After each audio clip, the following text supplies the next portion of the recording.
Accounts and records. तो registered person है, उसको अकाउंट एंड रिकॉर्ड मेंटेन करने जनरल है और स्पेशल। जनरल केसेस है, स्पेशल केसेस है। तो क्या है, सबसे पहले बुक्स ऑफ अकाउंट क्या है, उसको कीप्ट और मेंटेन करना है। कहाँ मेंटेन करे, कीप्ट और मेंटेन करेगा, प्रिंसिपल प्लेस ऑफ बिजनेस पे करेगा, एडिशनल प्लेस ऑफ बिजनेस पे करेगा। और मतलब क्या है, मैं अगर रजिस्टर्ड पर्सन हूँ, मेरे 10 ब्रांचेस है, तो 10 ब्रांचेस के एडिशनल प्लेस ऑफ बिजनेस दिखाऊंगा और यहाँ पे वहाँ पे रिस्पेक्टिव रिकॉर्ड मेंटेन करूँगा। और प्रिंसिपल प्लेस ऑफ बिजनेस पे वहाँ सबका रिकॉर्ड मेंटेन करूँगा, सारे एडिशनल प्लेस ऑफ बिजनेस का भी करूँगा बराबर। उसके बाद बुक्स ऑफ अकाउंट, जो अगर बुक्स है, बुक्स ऑफ अकाउंट फाउंड होते हैं रजिस्टर्ड प्रेमाइसेस में, तो ऐसे केस में डीम किया जाएगा कि वो belong in to registered person है। उसके बाद है accounts and records. Accounts and records क्या क्या है, अकाउंट्स एंड रिकॉर्ड मेंटेन करने, तो प्रोडक्शन ऑफ गुड्स के रिगार्डिंग मेंटेन करना है, inward and outward supply of goods और सर्विसेज मेंटेन करने हैं, स्टॉक ऑफ गुड्स का रिकॉर्ड मेंटेन करना है, आउटपुट टैक्स पेबल और पेड का मेंटेन करना है, आईटीसी अवेल्ड का मेंटेन करना है, अदर पर्टिकुलर्स हैज़ प्रेस्क्राइबिंग रूल के रिकॉर्ड मेंटेन करना है। तो पहले जो 3 है ना, पहले जो 3 गुड्स के रिगार्डिंग है और बाकी 2 टैक्स के रिगार्डिंग है और बाकी अदर पर्टिकुलर्स हैं।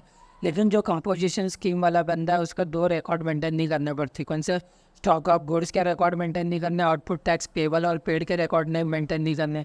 अगर कोई goods other than declare page पे फाउंड होते हैं तो उसको डिम सप्लाई बोला जाएगा और उस पर टैक्स पे करना पड़ेगा।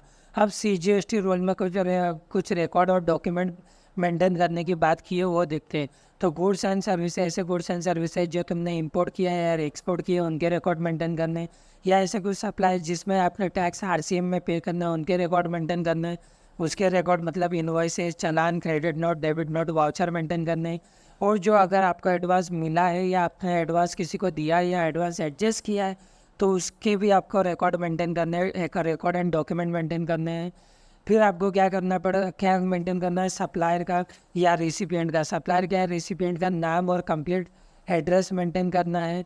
फिर ऐसे प्रेमाइसेस जहाँ पे गुड स्टोर है, उसका कंप्लीट एड्रेस है, आपको उसका रिकॉर्ड कीप करना, रिकॉर्ड मेंटेन करना है। तो ये सारे जनरल रिकॉर्ड हो गया। इसके अब आप देखेंगे स्पेशल केसेस। स्पेशल केसेस में जो भी मैंने डॉक्यूमेंट बोले वो तो मेंटेन करना है, फिर एडिशनली क्या क्या डॉक्यूमेंट मेंटेन करने हैं वो हम स्पेशल केसेस में देखेंगे। तो क्या क्या मेंटेन करना है, तो सबसे पहले इसमें क्या क्या एजेंट को क्या क्या मेंटेन करना है, मैन्युफैक्चरर को क्या क्या मेंटेन करना है, सप्लायर ऑफ सर्विस को क्या करना है, वर्क कॉन्ट्रैक्टर और क्लियरिंग और फॉरवर्डिंग एजेंट, इन सब के बारे में देखेंगे। तो एजेंट को क्या क्या मेंटेन करना है, तो उसको जो जो ऑथराइजेशन मिला है उसका रिकॉर्ड मेंटेन करना है। Authorization goods and service receive करने के लिए मिला है या गुड्स एंड सर्विस सप्लाई करने के लिए मिला है, वो रिकॉर्ड मेंटेन करना है। और जो जो गुड्स एंड सर्विस उसने रिसीव की उसकी डिस्क्रिप्टिव वैल्यू और क्वांटिटी का रिकॉर्ड मेंटेन करना है। और जो जो गुड्स एंड सर्विस उसने सप्लाई किया है, जो जो गुड्स एंड सर्विस ने रिसीव किया है, जो जो गुड्स एंड सर्विस का सप्लाई किया उसका रिस्पेक्टिव वैल्यू और क्वांटिटी का रिकॉर्ड मेंटेन करना। फिर जो डिटेल ऑफ अकाउंट्स उसने फर्निश किए ईच प्रिंसिपल को, उसका भी रिकॉर्ड मेंटेन करना। और जिस केस में जो लाइबल होता है टैक्सेस पे करने में, उस केस में जो टैक्सेस उसने पेड किया receive and supply of goods ने, उसके रिकॉर्ड मेंटेन करने। और ये सारे रिकॉर्ड उसको एवरी प्रिंसिपल के लिए मेंटेन करना है। उसके बाद बात करते हैं मैन्युफैक्चरर को क्या क्या मेंटेन करना है। मंथली प्रोडक्शन अकाउंट मेंटेन करना है, जिसमें सारे raw material monthly production account करना है उसको। सारे रॉ मटेरियल और सर्विसेज यूज्ड हुए मैन्युफैक्चरर में उसका मंथली रिकॉर्ड मेंटेन करना है। Quantitative details of goods manufacture, waste and by product, जितने भी गुड्स मैन्युफैक्चर हुए इसमें से जितना वेस्ट आया या बाई प्रोडक्ट बना है उसके रिकॉर्ड भी मेंटेन करने। अब जो सप्लायर ऑफ सर्विस है उसको क्या क्या रिकॉर्ड मेंटेन करना है, तो quantitative details of goods used in a provision of service provide करने के लिए जो गुड्स यूज हुए हैं उसके क्वांटिटेटिव डिटेल्स में मेंटेन करनी है। फिर जो इनपुट सर्विस यूज़ हुई है उसके डिटेल्स, और जो गुड्स सर्विस सप्लाई की है तुमने उसकी डिटेल्स। जो गुड्स इनपुट में जो गुड्स लिया है, इनपुट में जो सर्विस ली है, और जो गुड्स सर्विस सप्लाई किए हैं, उस सब का आपको रिकॉर्ड मेंटेन करना है सप्लायर ऑफ सर्विस प्रोवाइडर को। अब बात करते हैं जो वर्क कॉन्ट्रैक्टर और एडिशन करेक्शन, मतलब ऐसे कंस्ट्रक्शन वगैरह की सर्विस देता है, ऐसे वर्क कॉन्ट्रैक्टर को क्या क्या रिकॉर्ड मेंटेन करना है। तो जो name and address of person जिसके बिहाफ पे उसने कॉन्ट्रैक्ट एग्जीक्यूट किया उसके उस पर्सन का नेम और एड्रेस देना है। उसके बाद जो goods and services each work contract के लिए जो गुड्स एंड सर्विसेज ने रिसीव किए या गुड्स एंड सर्विस उसने यूटिलाइज किए हैं उन गुड्स एंड सर्विसेज का उसको डिस्क्रिप्शन, वैल्यू और क्वांटिटी का रिकॉर्ड मेंटेन करना है। और जिसने हर वर्क कॉन्ट्रैक्ट सर्विस के लिए ईच वर्क कॉन्ट्रैक्ट के लिए जिसको जितना जितना पेमेंट मिला है जितना पेमेंट मिला है उसका भी डिटेल्स मेंटेन करनी है।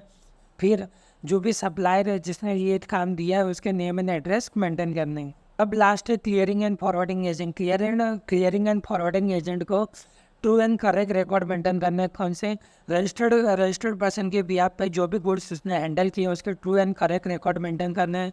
और उसने प्रॉपर ऑफिसर ने जो जो रिकॉर्ड मांगे हैं उसने जो रिकॉर्ड प्रोड्यूस किए उसके भी डिटेल्स उसको मेंटेन करने हैं।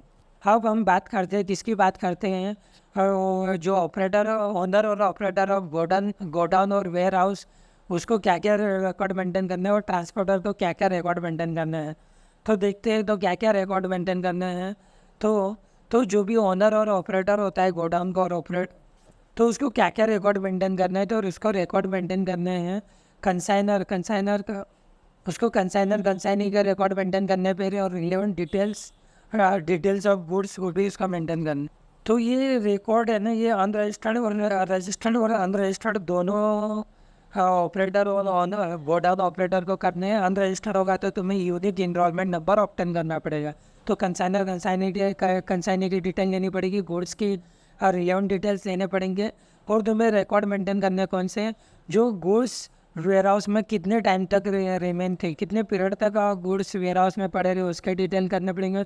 जो गुड्स तुमने रिसीव हुए उसके डॉक्यूमेंट मेंटेन करने हैं। रिसिप्ट के डिस्पैच के रिकॉर्ड मेंटेन करने हैं, मोमेंट के मेंटेन करने हैं, डिस्पोजल ऑफ गुड्स के रिकॉर्ड मेंटेन करने हैं। और अगर कोई प्रॉपर ऑफिसर आता है फिजिकल वेरिफिकेशन करता है इंस्पेक्शन करता है तो ऐसे केस में तुम्हें गुड्स आइटम वाइज और ओनर वाइज मेंटेन करने हैं।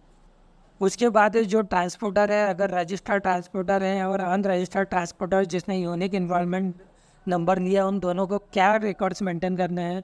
तो उन सबको कंसाइनर और कंसाइनी के डॉक्यूमेंट मेंटेन करना है, गुड्स के रिलेवेंट डिटेल्स मेंटेन करने हैं।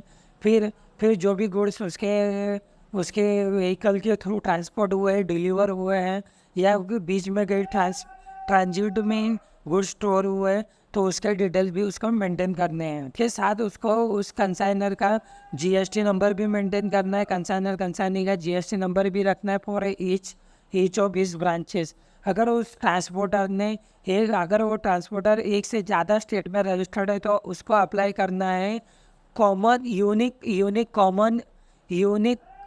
Common enrolment number for e way bill के पर्पज़ के लिए उसको unique common enrolment number bill maintain करना है। Procedure for maintenance of accounts. तो प्रोसीजर फॉर मेंटेनेंस अकाउंट में क्या है, इलेक्ट्रॉनिक फॉर्म में रिकॉर्ड मेंटेन करने पड़ेंगे। प्रॉपर बैकअप होना चाहिए। प्रॉपर ऑफिसर अगर रिकॉर्ड मांगे तो उसको फाइल्स और पासवर्ड के साथ उसको देना है रिकॉर्ड। कोई भी एंट्री को एरियाज नहीं कर सकता, ओवर रिटर्न नहीं कर सकता। मैनुअल रिकॉर्ड है तो सीरियली नंबर्ड होने चाहिए। उसके बाद consequences for failure to maintain a books of account. अगर कुछ गुड्स एंड सर्विस के रिगार्डिंग तुमने गुड्स एंड सर्विस को अकाउंट नहीं किया तो उसको डीम सप्लाई माना जाएगा और उस पर आपको टैक्सेस पे करने पड़ेंगे। और आपको प्रोसीडर और आपकी जो प्रोविज़न ऑफ सेक्शन 73 और 74 के प्रोविज़न अप्लाई हो जाएंगे और डिमांड एंड रिकवरी के प्रोविज़न अप्लाई हो जाएंगे। रिटेंशन ऑफ रिकॉर्ड, आप रिकॉर्ड कब तक रिटर्न कर सकते हो, तो आपको due date of furnishing of annual return से लेकर 72 मंथ तक आपको रिकॉर्ड मेंटेन करने। लेकिन आपका सब्जेक्ट मैटर अपील और रिवीजन वाला है तो ऐसे केस में retention shall be later of 1 year after is final disposal of appeal और रिवीजन और 72 month from the due date of furnishing of annual return तक आपको रिकॉर्ड मेंटेन करने पड़ेंगे। कि अपील और रिवीजन 8 साल तक चलिए, 8 साल तक चलिए तो आपको 9 साल तक रिकॉर्ड मेंटेन करना है।